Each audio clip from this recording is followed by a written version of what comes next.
हर साल बहुत से किसान इस सवाल से परेशान रहते हैं कि सेब के सुंदर फलों की स्किन पर वो भद्दे से भूरे दाग क्यों आ जाते हैं। कई लोग इसे गलती से रोग समझ बैठते हैं, लेकिन असली वजह होती है एक फिजियोलॉजिकल समस्या जिसका नाम है रस्टिंग। गोल्डन डिलिशियस, गाला और कुछ लाल किस्मों में तो यह और भी आम है। और सबसे ज्यादा दिक्कत तब होती है जब एक्सपोर्ट क्वालिटी सेब का मूल्य इन दागों की वजह से गिर जाता है। तो आज हम इस वीडियो में बात करेंगे एप्पल रस्टिंग के असली कारणों की, वो भी स्टेज वाइज, यानी प्री वॉलनट साइज और पोस्ट वॉलनट साइज स्टेज में क्या होता है, क्या नहीं होना चाहिए और क्या किया जाए ताकि यह समस्या समय रहते रोकी जा सके। चलिए शुरू करते हैं सबसे पहले स्टेज से। प्री वॉलनट साइज स्टेज, यह वो समय होता है जब फल सिर्फ कुछ मिलीमीटर के होते हैं, फ्लावरिंग के तुरंत बाद फ्रूटलेट्स बनने लगे होते हैं। यहीं से रस्टिंग की कहानी शुरू होती है। इस स्टेज में सबसे बड़ा कारण होता है एक्सेसिव ह्यूमिडिटी या लंबी बारिश के बाद फ्रूट सरफेस पर बने microscopic cracks. University of Maryland की रिसर्च के अनुसार यही माइक्रो क्रैक्स फ्रूट की क्यूटिकल इंटीग्रिटी को कमजोर कर देते हैं, जिससे एनवायरमेंटल मॉइस्चर और स्प्रेस फ्रूट की आउटर लेयर पर सीधे असर करने लगते हैं। ये क्रैक्स एपिडर्मिस यानी बाहरी त्वचा को कमजोर कर देते हैं, और अगर इसी समय कोई हार्ड सल्फर या कॉपर स्प्रे किया जाए तो वो कोमल स्किन पर बर्न इफेक्ट ला देता है, जो आगे चलकर रसेट में बदल जाता है।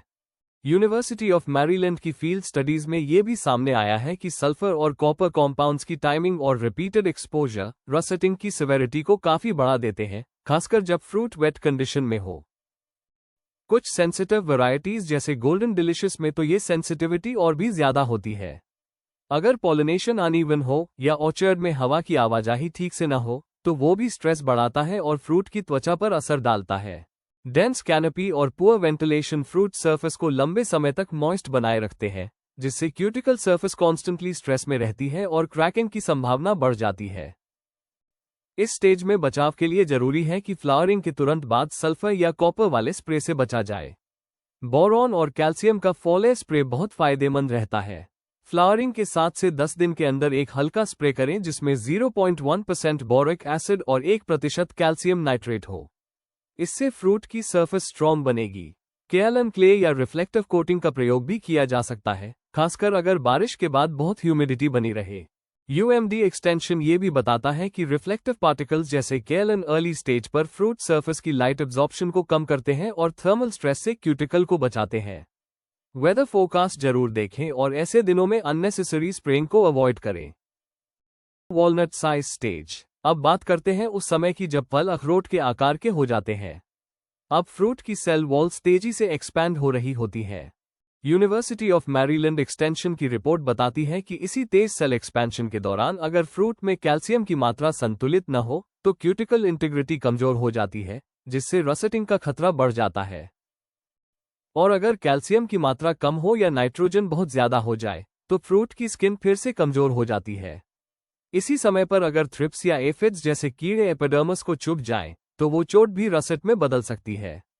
एनालिसिस के अनुसार वॉलनट स्टेज पर एक बहुत कॉमन गलती होती है फ्रीक्वेंट इरिगेशन और साथ में नाइट्रोजन रिच स्प्रेस का अत्यधिक प्रयोग।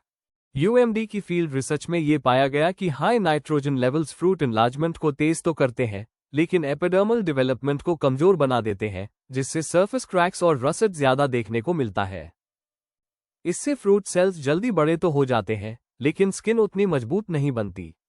बचाव के लिए सबसे पहले कैल्शियम नाइट्रेट का 2% फोलियर स्प्रे हर 10 दिन में 1 या 2 बार किया जाए। कैल्शियम सप्लीमेंटेशन से सेल वॉल्स मजबूत बनती हैं और फ्रूट का मैकेनिकल रेजिलियंस बढ़ता है, जिससे रसेटिंग रेजिस्ट होता है। साथ ही साथ नाइट्रोजन वाले अमीनो एसिड या यूरिया बेस्ड स्प्रे कम कर दिए जाएं।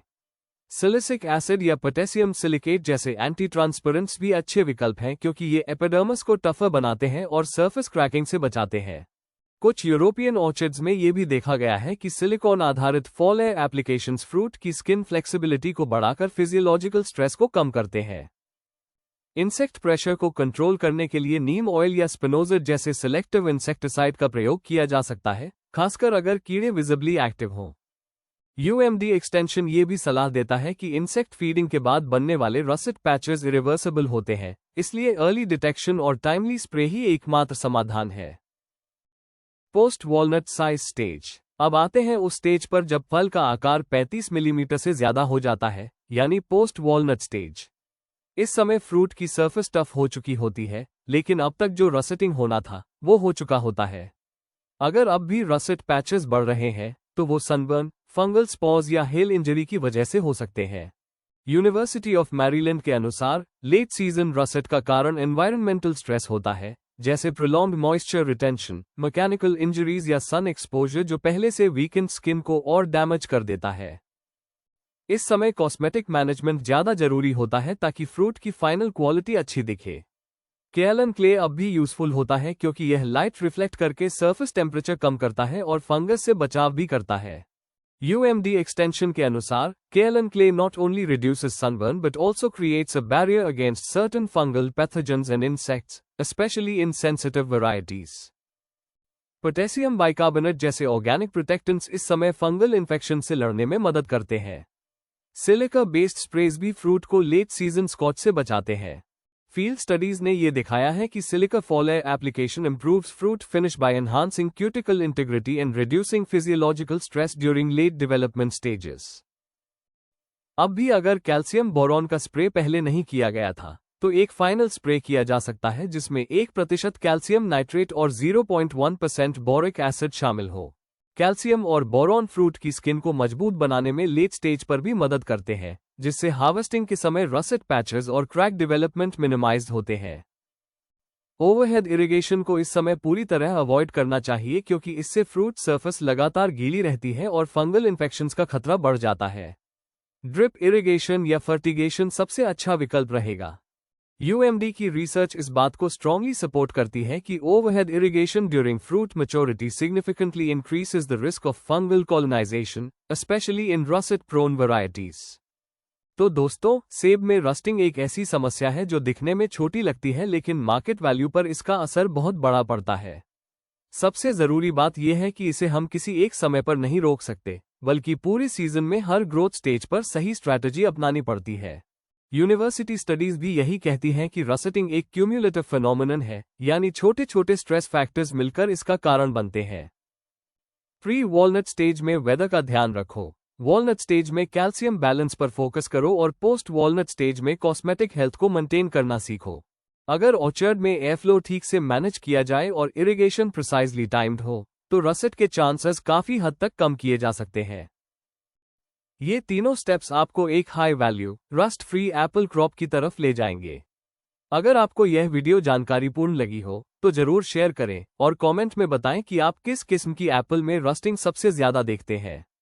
ऐसे ही उपयोगी कंटेंट के लिए जुड़े रहिए हार्मोनिक रूट्स के साथ।